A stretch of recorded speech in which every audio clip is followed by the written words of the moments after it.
오늘 하나님 말씀 고린도전서 16장 13절부터 18절입니다. 고린도전서 16장 13절부터 18절 찾았습니까? 네, 찾아서면 이제 저를 보세요.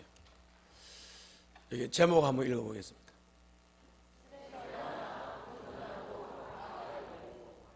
혀가 잘 안 돌아가지요. 저게 사람 이름이에요. 영숙이, 영철이, 영복이 사람 이름이에요.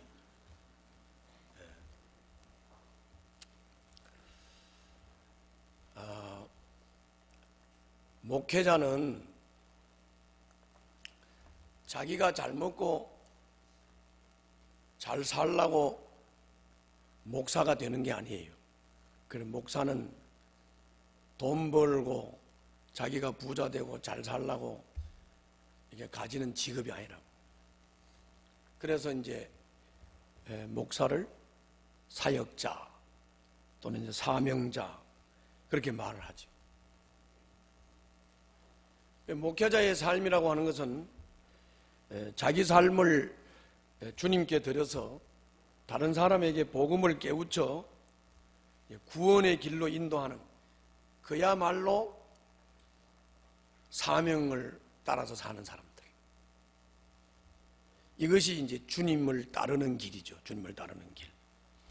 주님을 따르는 길에 대해서 요즘 여러분들이 다 누가복음을 묵상하고 있죠.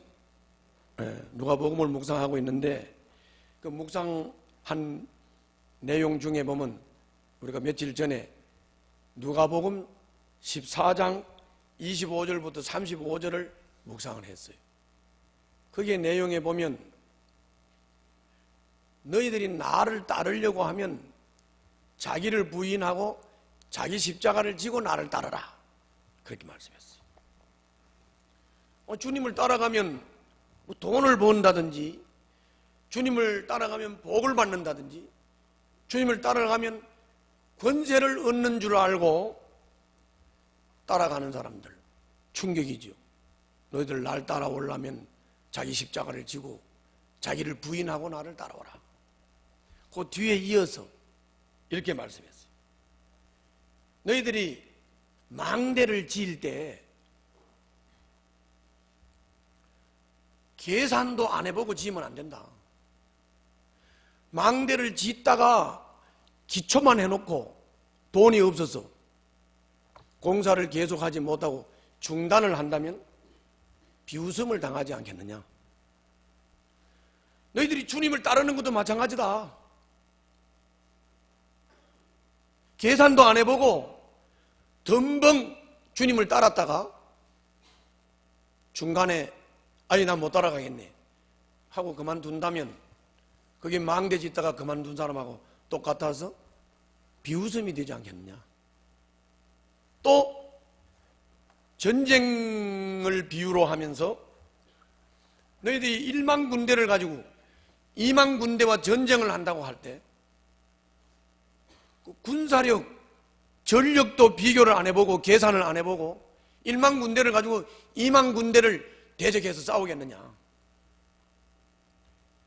군사력을 잘 비교를 해보고 이 싸움이 게임이 안 될 것 같고 이 싸움을 해봐야 질 것 같으면 화친을 해야 맞는 거 아니냐. 맞다. 너희들이 나를 따라오는 것도 그냥 계산도 안 해보고 생각도 안 해보고 덤벙 따라와서 되겠느냐. 그러면 전쟁에서 실패하지 않겠느냐. 그러므로 너희들이 자기를 부인하고 자기 십자가를 지고 나를 따라오라고 할 때 내가 이 길을 따라갈 수 있는 건가? 따라간다면 어떻겠는가?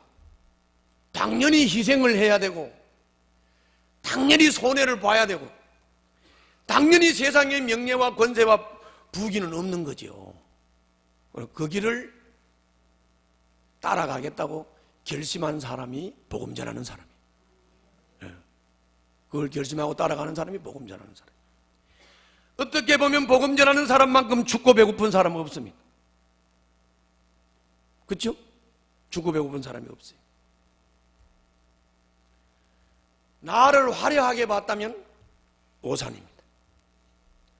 나도 옛날에 집사 때 우리 표창배 목사님이 강단에서 설교를 할 때 그게 그렇게 부럽더라고. 굉장히 권력같이 보이고 권세같이 보이고 그 양반 대머리 홀랑 가져가지고 여가 반질반질한데 부티도 나고 그 다 조명빨이에요. 그래서 나도 목사 돼야지 했는데 참 내가 그때 계산 잘해보고 그래. 그런데 이제 이 춥고 배고픈 사역자들, 사명자들, 여기에 참 뼈 아픈 얘기들이 있어요. 그게 뭐냐면은 집사님들 뭐 아니면 우리 성도들이 사업 잘하고 장사 잘하고 돈 잘 버는 분들이 이제 목사님들 수고하신다고 뭐 우리 영업소에 오시면 50% 할인해 줍니다. 우리 영업소에 영업하는데 오시면 목사님들은 무료입니다. 좋지. 거기 아주 진정한 마음으로 목사님들을 그렇게 무료로 섬겨주고 할인을 해주면 뭐 좋고 감사하지. 그런데 뒷말, 목사님들 공짜 되게 좋아해. 할인도 되게 좋아해. 그런 소리를 들을 때 나는 영적으로 자존심이 확 상하더라고. 그래서 나는 그때부터 우리 집사들이나 성도들이 무료로 목사님을 섬긴다는 데는 안 갑니다. 절대로 안 갑니다. 공짜로 한다는데 할인한다는 데는 안 가요. 왜? 자존심이 상했어요. 자존심이 상했어요. 물론 목사가 춥고 배고프래요. 내가 뭐 돈을 함부로 씁니까? 남들 다 가는 호텔에 갑니까? 예? 남들처럼 뭐 15만 원짜리 밥을 먹습니까? 그죠? 어떻게 보면 궁상 맞아요. 어떻게 보면 궁상 맞아. 그러면 자, 우리 목사님들도 계시고 여기 성도들도 계신데 한번 우리 생각해 보자고요. 자기를 부인하고 십자가를 지고 주님을 따라가기로 했으니까 까지 무료로 성경을 안 받으면 어때요? 할인으로 성경을 안 받으면 어때요? 호텔까지 못 가면 어때요? 고급 브랜드 못 입으면 어때요? 까지 포기해버리면 궁상 떨 것도 없잖아요.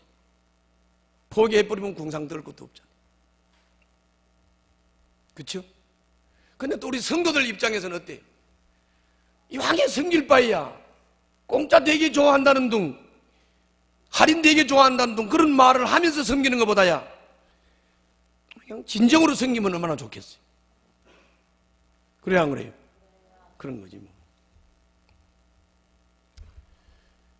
이렇게 자기를 부인하고 자기 십자가를 지고 어떻든지 한 사람이라도 구원시켜서 성공시키기 위해서 주님을 따라가는 사람들, 이런 사람들에게 못내 감사하고 고맙게 기억되는 사람들이 있습니다.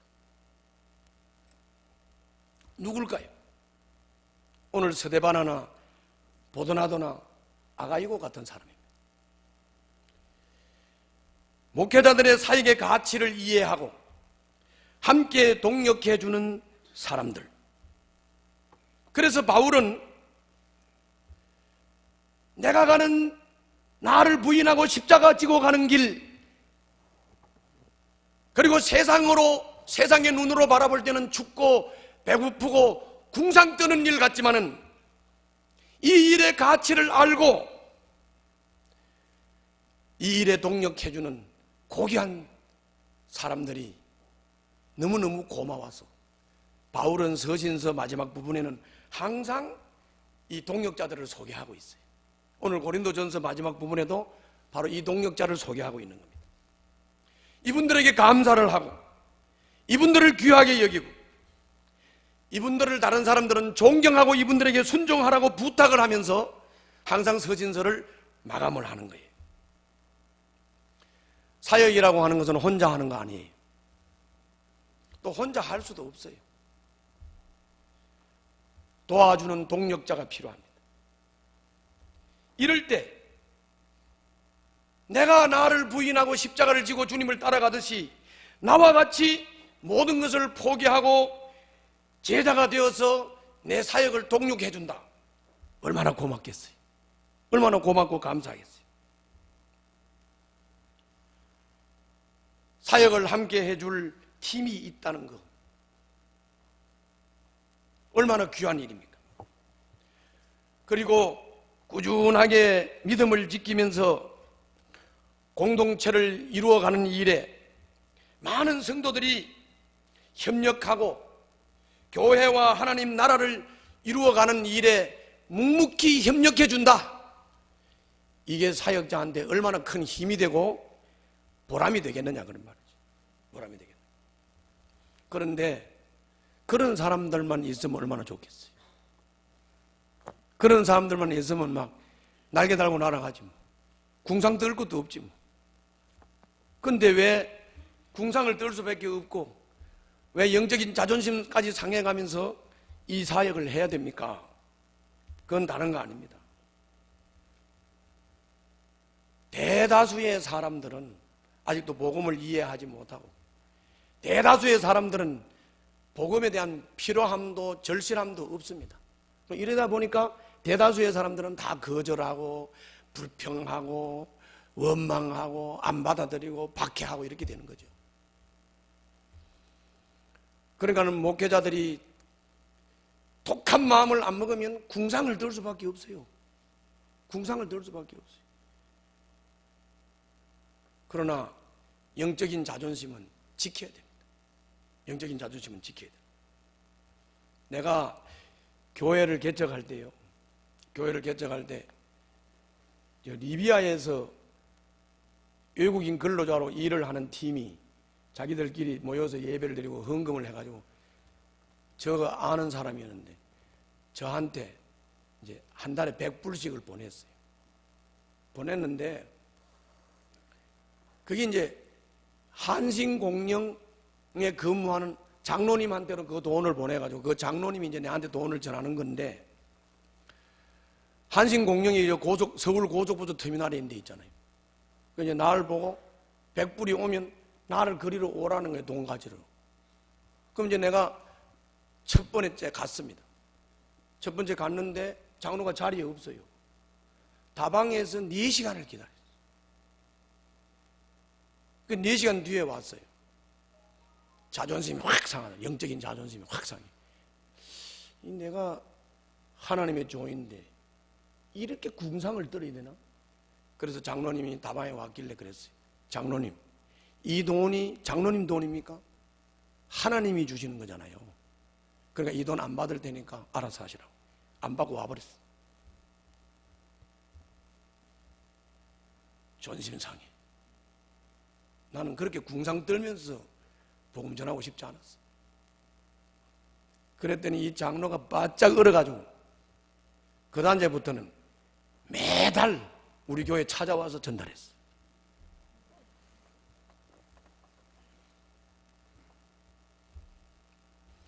자기를 부인하고 자기 십자가를 지고 계산해보니 손해보는 게 분명하고 계산해보니 희생의 삶이 분명한데 오직 사람을 옳은 길로 인도하고 구원의 길로 인도하고 사람을 성공시키기 위한 이 길이 같이 있기 때문에 희생을 각오하고 헌신을 각오하고 가는 이 길을 가는 사람에게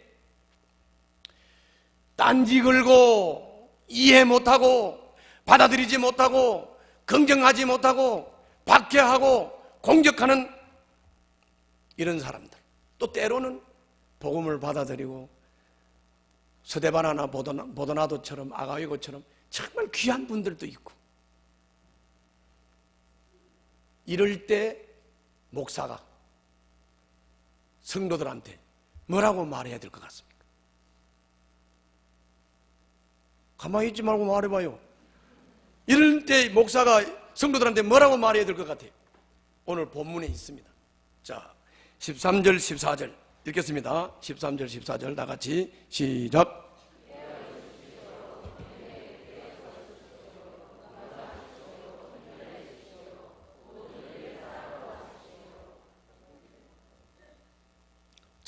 저를 보세요. 깨어 있으세요. 그 말은 성도들이 분별을 하지 못해서 툭하면 믿음을 지키지 못하고 넘어지고 쓰러진다. 그래서 목사는 노심초사 깨어서 넘어지지 않기를 권면하는 거죠. 설교를 하는 거. 믿음이 굳게 서 있으십시오.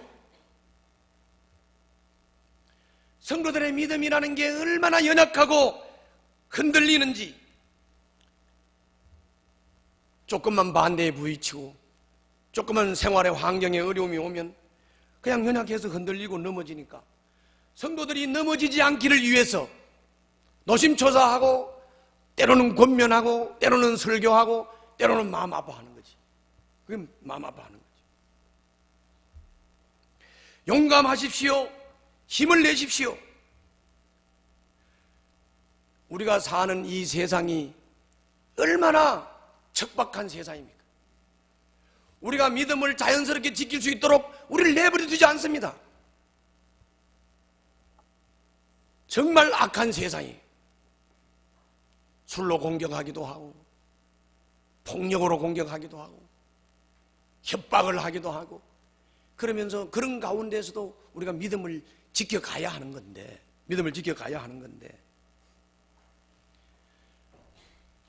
이런 상황 속에서 우리가 믿음을 지키지 못하고 연약한 성도들이 좌절하기도 하고 주저앉기도 하는데, 이런 성도들에게 힘을 주고 이런 성도들에게 용기를 줄 수 있는,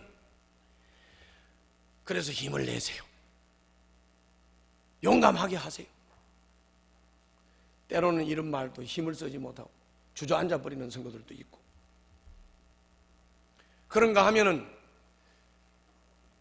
세상에서 싸움하고 시비 걸고 남이 뭐 말하면 부정적으로 불평하고 남 걸고 넘어지고 남하고 따지고 시비 걸던 세상에서 하던 버릇, 그걸 가지고 교회에 와서 교회 공동체 안에도 그렇게 하는 것인 줄 알고 교회 공동체 안에서 뭔 일을 하려고 그러면 무슨 일이든지 시비를 걸고 싸움하듯이 일을 하는 사람들이 있죠.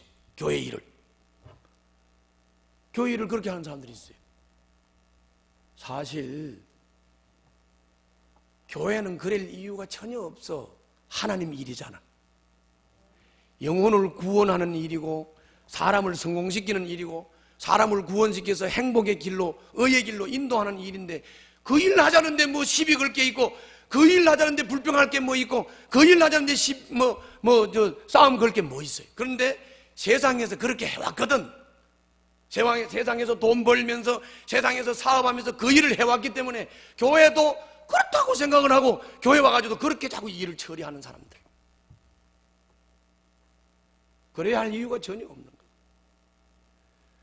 그러면 이런 것 때문에 성도들이 상처를 받아서 넘어지고, 나는 쟤 때문에 교회 안 나가, 나는 저런 사람들 때문에 교회 싫어, 이렇게 상처받는 사람들이 얼마나 많습니까? 얼마나 많습니까?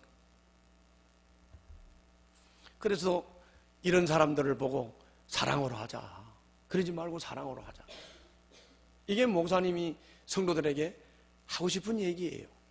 하고 싶은 얘기. 따라서 한번 해볼래요? 깨어 있으시오. 믿음이 굳게 서 있으십시오. 용감하십시오. 힘을 내십시오. 모든 일을 사랑으로 하십시오. 여러분들이 살고 있는 이 세상은 그렇게 호락호락한 것이 아닙니다. 믿음 지키는 거 쉽지 않아요. 쉽지 않다고. 정말로 목회자들이 목회하는 목회 상황 자체가 척박한 상황이에요. 여러분들이 사는 세상 자체가 황량한 광야 같은 세상인데, 그런데도 거기에 고고히 피어오르는 백합화 같은 분들이 있습니다. 서데바나와 보드나도와 아가이고 같은 사람입니다. 바울은 이런 사람을 못내 잊을 수 없었어요. 바울은 이런 사람들이 너무 감사했어요. 바울은 이런 사람들을 정말로 아끼고 귀하게 여겼습니다.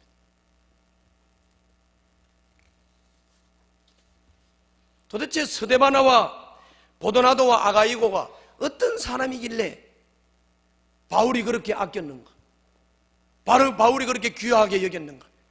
황량한 광야에 백합화 같은 존재로, 보석 같은 존재로 여겼는가? 어째 그랬을까요? 모르게 심각하게 쳐다봐요. 어째 그랬을까요? 한번 읽어봅시다. 15절부터 18절에 다 나와 있어요, 본문에. 자, 15절부터 18절 다 같이 읽습니다. 시작. 아멘. 자, 저를 보세요. 이 스데바나라고 하는 사람이 어떤 사람이냐면, 바울이 고린도에 가서 이제 요새로 말하면 교회 개척했어요. 고린도에 가서 이제 복음 전했어요. 아가야 지방이라고도 하고 복음을 전했는데, 그때 처음으로 고린도의 사람들이 다 복음을 이해하지 못하고 거절하고 핍박하고 때로는 막 대들고 공격하고 그러는 사람들 가운데 스데바나, 요 사람이 처음으로 예수를 믿었어요. 아멘. 처음으로 예수 믿은 사람이었어요. 고린도 지역에서 스데바나가 처음으로 예수 믿은 사람. 처음으로 예수 믿은 사람. 첫 열매였기 때문에 바울은 남달리 스데바나에 대해서 관심이 많아. 너무너무 귀엽고 이뻐. 내가 여기 교회를 맨 처음에 개척을 해가지고 흙토담질 방 하나 부엌 하나를 딱 틀어놓으니까 그냥 뭐 요만해. 근데 앞에서 강단에서 설교를 하면 침 튀기면 앞에 사람이 침이 맞을 정도. 그런 데서 개척을 할 때 주일날 설교를 하는데 우리 집사람하고 우리 큰딸 둘을 앉혀놓고, 둘째 건 아직도 철이 없으니까 설교를 하는데 큰딸애는 알아듣지도 못하고, 우리 집사람은 나 다 아는데 뭐 회개를 하라고 하겠어 뭐라고. 그렇게 전도를 해야 되겠다. 전도를 해야 되겠다. 이래서 이제 성경을 들고 우리 집사람을 데리고 내려갔어요. 저 바닥으로. 바닥으로 내려갔는데 다 쓰러져 가는 이게 초가집이 하나 있었어요. 거기에 이게 명패가 하나 붙었는데 문덕신이라는 명패가 딱 붙었어요. 그래서 가가지고 계세요 하고 불렀. 다들 가면 문도 안 열어주고 박대를 하는데 이 사람은 문을 열고 나왔어. 얼굴을 보니까 얼고도 그렇게 얽은 사람이 바짝 얽었어. 새까말 적도로 얽었어. 이 문덕신이 아는 사람도 있을 거예요. 바짝 얽었어. 근데 뭐 얼굴 얽은 건 그렇다 치고 들어오라 해서 더 가는데 집이 너무 지저분해. 밥 뒷거리, 똥덩거리 막 그냥 온데 흩어져 있어요. 그래가지고 솔직히 이게 똥 밟으면 안 되잖아요. 밥 뒷거리 밟으면 안 되잖아요. 그래서 진짜로 그거 안 밟으려면 요렇게 가야 돼. 그런데 내가 그때 생각했어. 야, 내가 여기서 똥 안 밟으려고, 밥 뒷걸 안 밟으려고 이렇게 토끼 걸음을 한다면 이 사람이 예수 믿을까? 그래서 그냥 그 순간 그냥 밥 뒷거리고 똥이고 막 저벅저벅 밟고, 그리고 그냥 푹 주자 그 바닥에 엉덩이 탁 대고 앉았습니다. 나중에 나와보니까 양복에 뭐 밥 뒷거리고 뭐 똥이고 다 묻었더라. 그래가지고 그 사람한테 예수 영접시키고, 첫 신자예요. 첫 신자. 못 잊어버리잖아요. 못 잊어버려. 내가 60대 중반인데 아직도 못 잊어버려. 문덕신이 못 잊어버려. 이 고개를 넘어가서, 여기 옛날에 공동묘지였거든요. 요 고개를 넘어가서 이제 신기촌에 가서 집사람하고 아침부터 하루 종일 전도를 했어. 집도 안 열어줘, 문도 안 열어줘. 막 불쾌하게 합니다. 막 침을 뱉는 사람들도 있고요, 욕을 하는 사람들도 있고요. 개한테 물리기도 해요. 개는 왜 키우는 거예요 도대체? 그런데 이제 하루 종일 그러고 다니다가 4시쯤 돼가지고 너무 춥고 참 허탈하고, 그런데 어떤 집에 가가지고 계세요 소리를 질렀더니 뚱뚱한 아줌마가 하나 나왔어요. 희한하게도 이 사람이 우리를 반기더라고. 그래서 들어갔어요. 들어갔더니 겨울인데 아랫목에 모포를 깔아놨다가 그걸 젖히면서 날 보고 거기 앉으라고. 야, 그게 따뜻한데 궁디를 대고 앉으니까 얼마나 좋은지. 그래서 이제 그 자매 얘기를 들었습니다. 남편이 사우디아라비아에 외국인 근로자로 갔다가 죽을 병이 걸려서 왔어. 지금 실오라기도 잡을 상황이. 그런데 이제 우리가 가니까 교회 전도사라고 그러니까 막 얼씨구 받아들인 거지. 그래서 예수를 영접시키고 이 두 번째 신자예요. 박서운예라고. 박서운. 못 잊어버려요. 못 잊어버린다. 그런데 이 스데바나는 고린도에서 바울이 전도한 전도 결신자 중에서 첫 열매였을 뿐만이 아니라 그 15절을 보세요. 첫 열매요 성도들을 섬기는 일에 몸을 바친 가정입니다. 아멘. 그랬어요. 스데바나는 첫 열매였을 뿐만이 아니라 성도를 섬기는 일, 다시 말하면 영혼을 구원하고 제자를 삼고 그분들이 믿음이 자라도록 돕고 섬기는 일에 자기 삶을 바쳤던 사람이에요. 스데바나. 첫 열매이면서 이런 헌신적인 삶을 사는 스데바나가 바울이 볼 때 이쁘겠어요, 안 이쁘겠어요? 이쁘죠, 이쁘죠. 기억나죠? 귀하죠? 귀한 것이죠. 스데바나뿐만이 아니라 스데바나와 함께 더불어 이런 일을 하면서 함께 수고하는 분들도 마찬가지로 귀한 분들이죠. 귀한 분들입니다.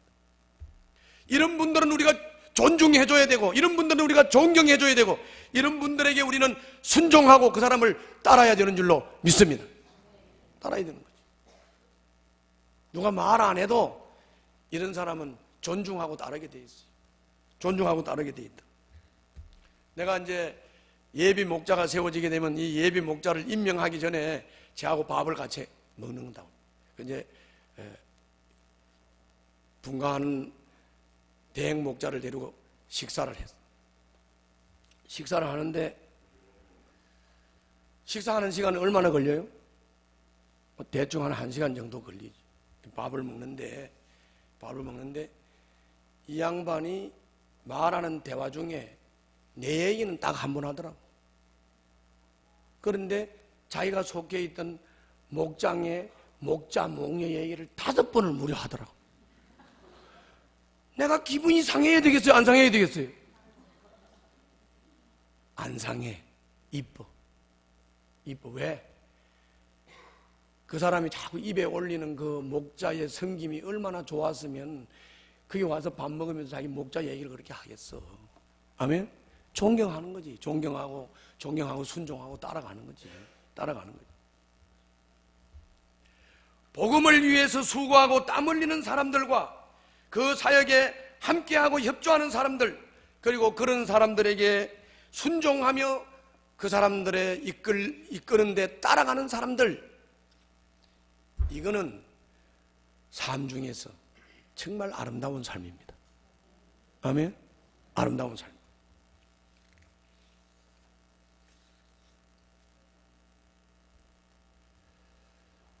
스데바나와 보드나도와 아가이고는 바울이 에베소에서 사역이 있기 때문에 고린도에 가고 싶은데 못 갔어요. 그렇지만은 못 갔지만은 고린도 교인들에 대해서 너무 궁금했어요. 고린도 교인들이 지금 신앙생활을 잘하나, 요즘 삶은 어떤가, 너무너무 고린도 교인들이 궁금했어. 잘하는지 못하는지 궁금했어. 그래서 궁금해하는 이 바울에게 스데바나와 보도나도와 아가이고는 바울에게 갔습니다. 여러분들 거기 17절에 보면 나오죠? 갔어요, 안 갔어요? 갔다고요. 그 바울에게 가가지고 고린도 교인들에 대해서 너무 궁금하고 아쉬워하는 것에 대해서 이 보드나도와 스데바나와 아가이오는 바울에게 가가지고 그 고린도 교인들의 근황을 다 설명을 해서 바울이 궁금해하는 거 다 풀어줬습니다. 고린도 교인들의 소식을 다 전해줬습니다. 이것을 바울은 뭐라고 말하느냐? 내 마음에 생기를 불어넣었다. 아멘. 이것이 성도들에게 생기를, 마음에 생기를 불어넣었다고 말씀합니다. 한번 여러분들 읽어볼까요?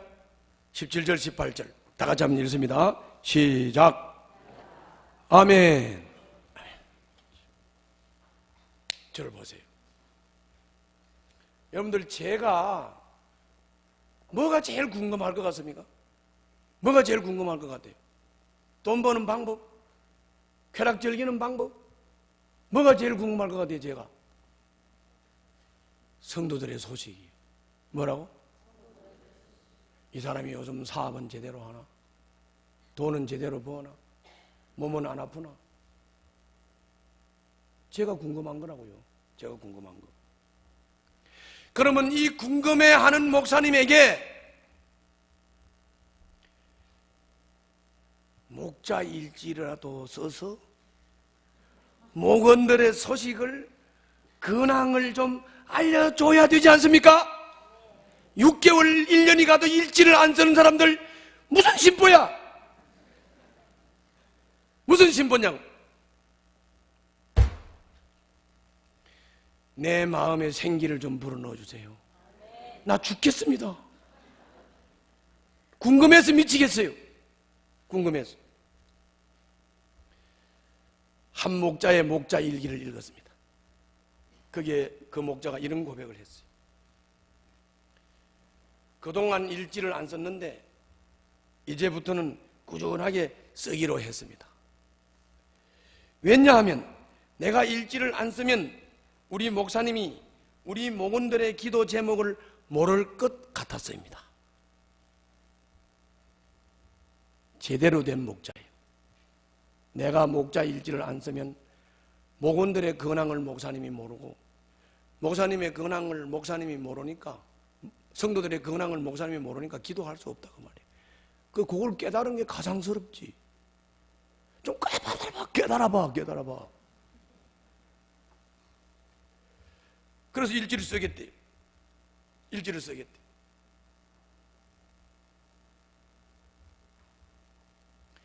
일지를 쓸 때는 뭉뚱거려가지고 어떻게 대충 이렇게 쓰지 마세요. 진짜 영혼을 사랑합니까? 영혼을 사랑하면 한 영혼 한 영혼에 대해서 이 사람은 요즘 영적 상태가 어떻고, 요즘은 이 사람의 상처가 뭐고, 이걸 써야지. 그래야 내가 기도하지. 내가 그 맨날 놓고 기도하는데, 놓고 기도하는 건데. 우리 교회 가정교회 14년이 지나다 보니까 나홀로 목자가 꽤 몇 대입니다. 이 나홀로 목자가 꽤 몇이 되는데, 참, 얼마나 괴롭게 해서 나홀로 목자가 괴로울 거야. 내가 그래서 그 사람들이 괴로울 줄 알고 내가 아무 말도 안 하잖아. 위로해 주느라고. 나홀로. 그런데 그 나홀로 목자도 두 종류야. 아예 내몰라라고 일지도 안 쓰고 날 잡아 잡수하는 나홀로도 있고, 그리고 매주마다 혼자지만은 매주마다 일지를 쓰는 나홀로도 있어요. 매주마다 일지를 쓰는 나홀로가 있어. 내가 나홀로라 그러니까 정신을 팔고 앉아있다가 나홀로가 누구야?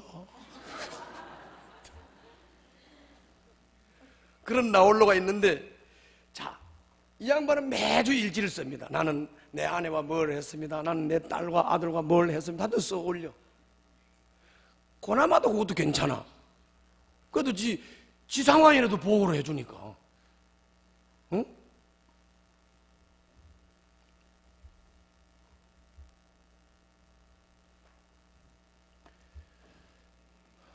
이렇게 성도들의 근황에 대해서 목사님이 참 궁금해 한다는 걸 알고, 목사님에게 목원들의 근황을 알리면서 기도를 부탁하고, 그리고 목사님의 기도하는 것이 그렇게 중요한 것을 알고 목사님에게 기도 부탁을 하고 이런 그 사람들, 그게 진짜 아름다운 믿음입니다. 그게 아름다운 믿음입니다. 이런 사람들을 목사가 사랑할 수밖에 없지, 아낄 수밖에 없고 귀하게 여길 수밖에 없죠. 결론 지우겠습니다.